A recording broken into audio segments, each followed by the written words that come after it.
Good morning, honey. Hi. Good morning, everybody. Welcome to Posturing for Your Day. I've been working on a song for you. Yep. Deep sigh. Here we go. Sometimes we make mistakes that everybody makes. And all our aches, or all our pains and aches, I told you I was working on it, are rarely ever fake. Walk backwards if you're able, but watch out for the table, or you will spill and break your wrist for goodness sakes. Never gonna let that one go. Nope. Come on, that was awesome. That was awesome. Boy, Really what was. it takes to get a compliment around here. Sorry, it's too early for that.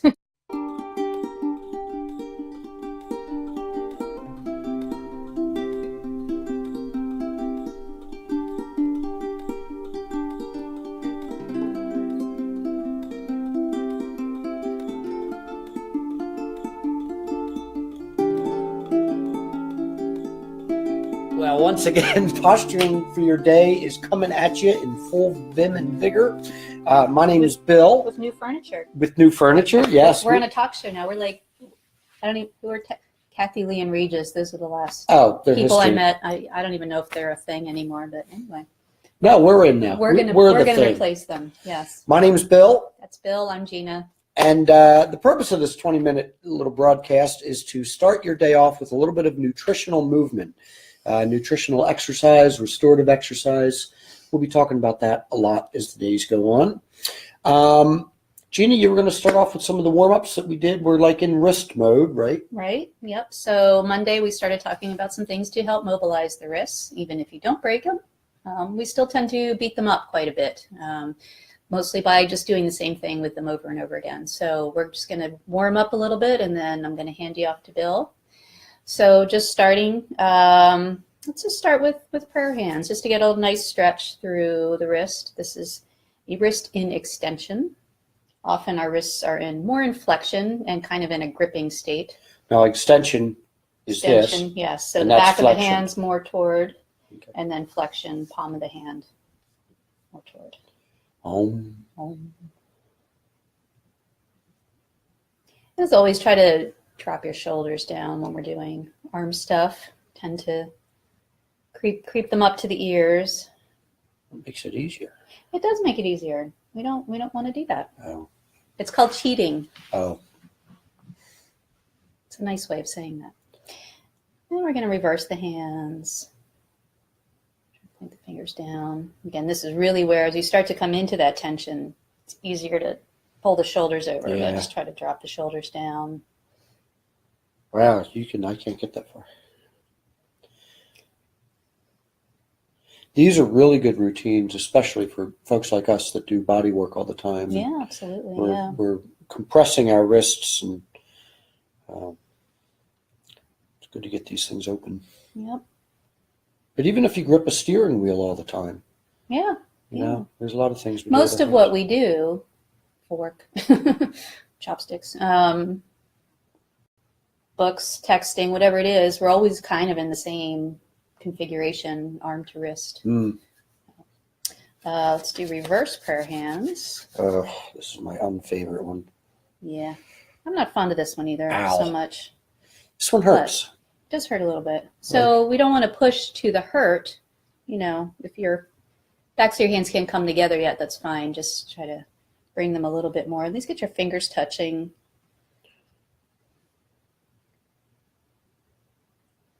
Ooh.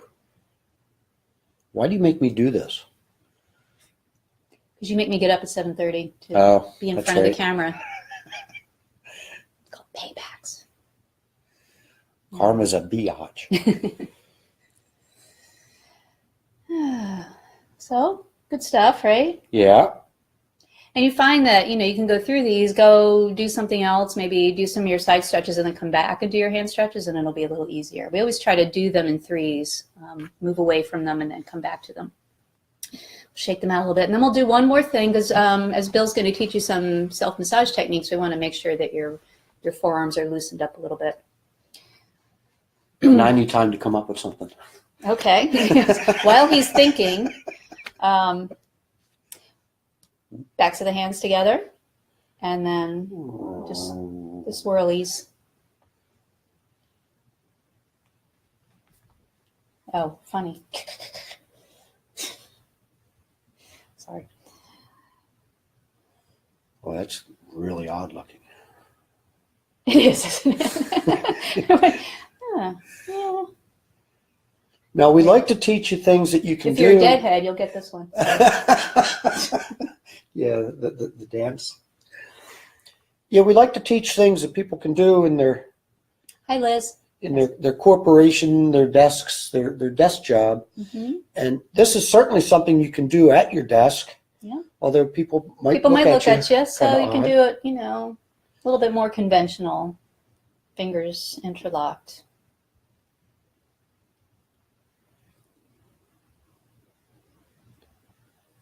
Get the shoulders in there too.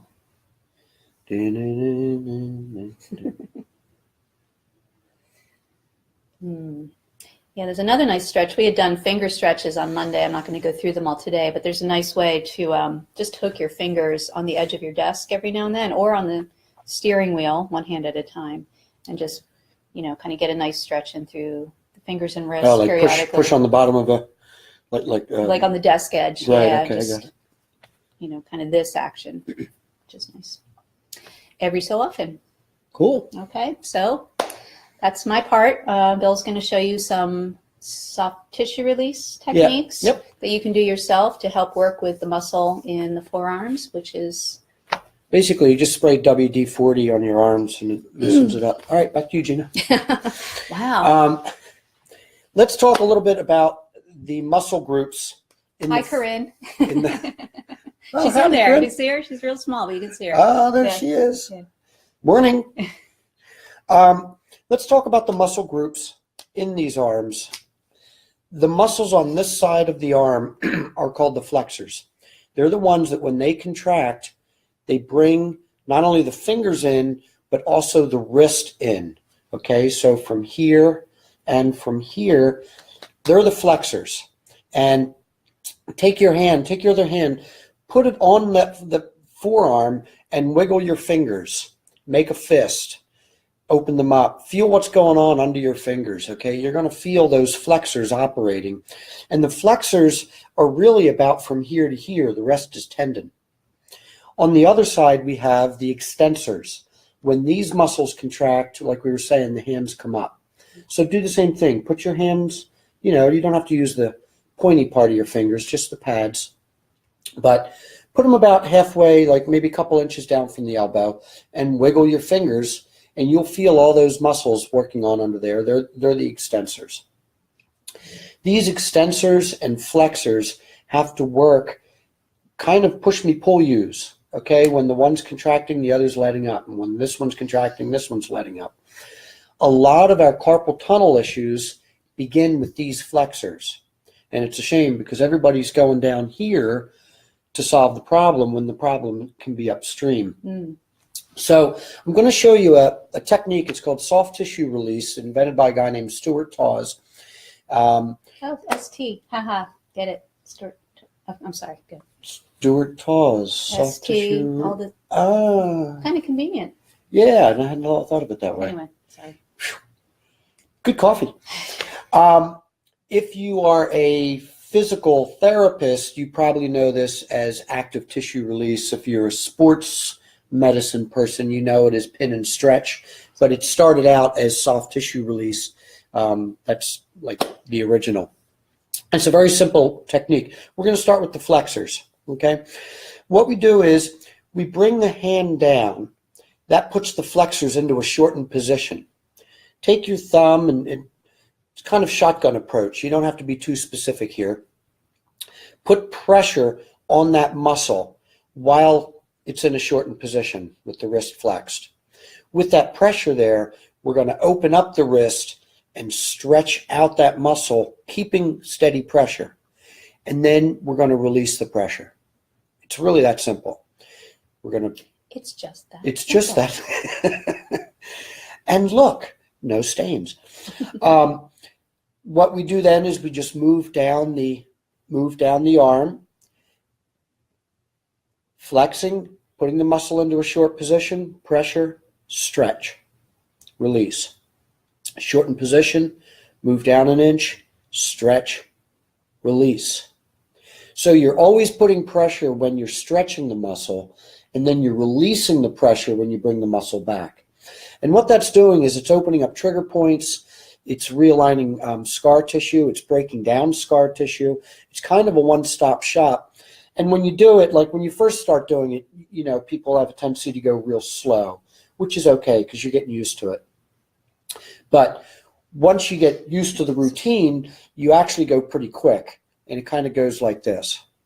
It's real fast. And you'll feel yourself come off the muscle. That's okay. Follow the tendons all the way down to the wrist. Some spots that are pretty tender. Yeah, there probably would be trigger points. Won't go into it, but trigger points are little areas of the muscle that lock shut and don't open back up again. It's important that these stay open because, like, if you've ever seen somebody with trigger finger, where they can't get their finger past a certain point, it's usually because of trigger points up here that are pulling on the tendons and pulling that finger in. So essentially, trigger points can functionally shorten a muscle. Correct. So maybe when you're stretching the arm out and you're seeing it kind of veer off to the side, or they can't put the arms all the way straight out, maybe because some are shortened, more shortened on one side than another. That can be the case, right. We know that muscles can grow shorter because of sarcomerolysis. The body casts off the sarcomeres. Yeah, it's good coffee, I'm telling you. But yeah, if you have trigger points in the filaments that are going to hold the muscle in a shortened position. Kind of like bunching up fibers or... Yeah. Another good example would be like if you turn a little bit, you know. Don't pull my hair. If I have all of your hair and I give it gentle pressure, it's not a big problem. But if I just take 2 or 3 of those hair strands and tug on them, yeah, she does hate that, actually. Makes me cry. That's what happens with the trigger point. The whole muscle wants to relax, but there are little parts in the filament that get stuck. So that's a good one for the flexors. Okay. Now what we're going to do is get the other side. We're going to move to the extensors. These are the muscles that raise the fingers. So to put them into a shortened position, we're going to raise the fingers, put pressure, and then stretch the hand down, and then release the pressure. This one people usually feel. And then we're going to work our way down to the wrist. And if you find a sensitive spot, if you find an area that really talks to you, and this is the one where you cut it out. Yeah, we won't repeat what it's saying. You want to take your comfort level, your pain, to like a 7. In other words, on the pain scale, 1 to 10, 1 to 7 is like a good hurt, and 8 to 10 is a bad hurt. And don't take yourself into the 8 to 10 range. There's no reason for that. So it's got to be a good hurt. And same thing, once you get used to this, it actually goes pretty quickly. And the nice thing about this is, you know, you don't have to spend 10 minutes a day on it all at once. But when you're in the checkout line, when you're in the bank teller line, you're at a red light, just take a minute or 2, run up and down. You know, obviously we'll be doing the other side. I'm just showing you this side for demonstration. Can I ask a question?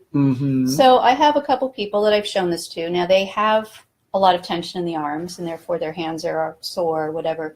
They have trouble giving enough pressure because their hands are already sore. So, is there any recommendation besides coming to us? Call me, 484-798-8029. Is there a tool they can use or some other I'm not a big tool guy. I think it's too easy to hurt yourself when you're, and they're out there, and you can use it, just you have to be very careful. You don't want to go past 7 on the pain scale. You could probably, never thought about this, but you know, we talk about using a tennis ball behind the back. You could maybe do a thing where you put your hand against the wall and hold the tennis ball. I'd have to try that. And then remembering to let off the pressure. It's important to let off the pressure when you're bringing the muscle back into a shortened position. So it's kind of fast. So we've done the flexors, we've done the extensors, and The next muscle we want to work on, and this is a really important muscle when it comes to carpal tunnel. What are we doing? I was just going to respond. Is that okay? Oh, yeah. Pardon the top of my head here. Who's this muscle right here, the one that brings the thumb in, its attachment site is at this ligament. This ligament, you don't have to know it for the test, but this ligament is called the transverse carpal ligament. In other words, it's what forms the carpal tunnel. The carpal tunnel is a series of bones in your wrists, right, the carpals, and they make like a U shape. And this ligament comes across the top and pulls it together and acts kind of like a little bridge across there. All your veins, arteries, tendons, everything's passing under that transverse carpal ligament right here and out into the fingers. So, and this is the ligament that surgeons like to cut. If you have numbness and tingling in the fingers, they just say, oh, well, let's just cut that. Well, I'm not a big fan of that. Sometimes what the problem is the muscle here that attaches at that ligament. If this muscle has trigger points, it will pull on the ligament, compress the carpal tunnel, and then you end up with your, oh, good morning, Zena. Nice. Right on cue. And then that will create the problems in the hand, loss of grip strength and everything. So we're going to use that same soft tissue release technique. Since we know this muscle brings the thumb in, we bring the thumb in, we put pressure, we stretch the thumb out, we release the pressure. Thumb in, pressure, stretch under the pressure. Ooh, that one's talking. And then release the pressure. And same thing. It's a real fast kind of a move once you get used to the pattern, the rhythm of it. In fact, according to Stuart, the faster you go, kind of, ow. People pay me to do this to them. The faster you go, the more effective it is. Really? So, yeah, you don't really want to do this real slow, drawn-out thing. Like at first, if you're getting the feel for it, fine. But eventually you want to move a little bit quicker. And then we'll do the other hand there, just because we want to restore balance to the universe.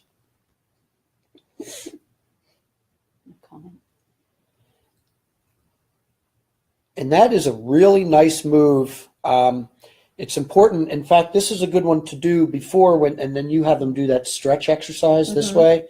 You know, this is a good one to do before that. Joystick. Right. And how are we on time? We got time for some more, right? Okay, so we've done soft tissue release on the flexors. We've done soft tissue release on the extensors. We've done soft tissue release on the thumb muscle, pollicis brevis. And let's talk about the two ligaments here. Like I said, the transverse carpal ligament runs right across here. So what you want to do for that, we want to break down any scar tissue that's been building up there. So since the filaments run this way, we're going to do a stroking action this way. Okay, this is called cross fiber friction. It's going to be perpendicular to those fibers. And it's very simple. You're just going to take your finger, your thumb, and kind of grab it. Come up here so you can see it. Going to grab it and just, it's a kind of a stroking action, but only in one direction. You want to think like a file. A file only cuts in one direction. And what we want to do is scrape off any scar tissue that's been building up here. So it's not like you're rubbing it back and forth. You're kind of hooking it and pulling it like a ukulele string. How's that for an object lesson? I totally got it now. Okay, That was so see? confused until he did that. It's a good thing I'm here to explain these things. So we want to do that. And you don't do this for more than 2, maybe 3 minutes. You don't want to irritate the tissue. Then when we're done this ligament, we want to come back to a bigger ligament, which wraps all the way around your wrist about here.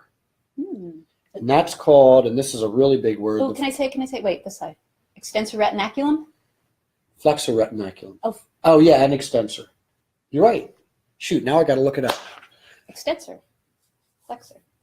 Yes. Extensor? I have to look up. I think it's called the flexor retinaculum.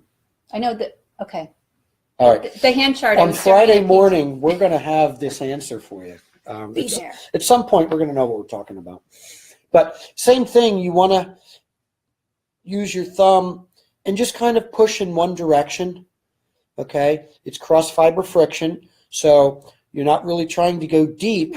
In fact, you can feel the ligament, once you get familiar with feeling what's under your skin, you can feel the band. It's kind of like a band of duct tape that wraps around, and it holds all the tendons in place. Everything that's coming down here and here are sort of all held in place with this. This is a common ligament to have injured. In fact, on you, when you fell backwards. Yeah, and I can still feel that right here. Even though I broke here, this is where it's still stuck. Right. I still have stiffness. If you apply enough force to break a bone, the bone is not the only thing that's going to take the hit. The ligaments, the tendons, all that soft tissue takes the hit. And that ligament had to hold everything together when the force of your body came down on your wrist. Yeah. So most likely it got strained, it got torn, there's scar tissue there. And this is a really effective way. Wow. And it only takes a minute or two a day. That's amazing. Yeah, just rub. But again, you want to go in one direction, and you can come around to the other side. Although for most people, it's this top side. Well, you've really got me. All this time I've been calling it the flexor retinaculum. Well, I only say that because, no, it's both. Because, I mean, I guess I know it's one band, but when I was staring at the hand chart all those hours in PT, right, they had it named both depending on which way the hand was. Oh, okay. So we're both right. Wow. That always makes for the best argument when we're both right. Or we're both wrong. But this is, these are the key areas I look at. There's another spot we look at up in the scalenes in the neck. We're not going to get to that today. But as far as wrist injuries, and if you have a desk job where you're doing a lot of typing, you're gripping the steering wheel with the death grip because... Or scissors. Or scissors. Corinne's on here, and she said this is going to be very helpful for her and her girls because they are in repetitive motions all day. Right, yeah. Holding small tools. Yeah, if a hair cutter person.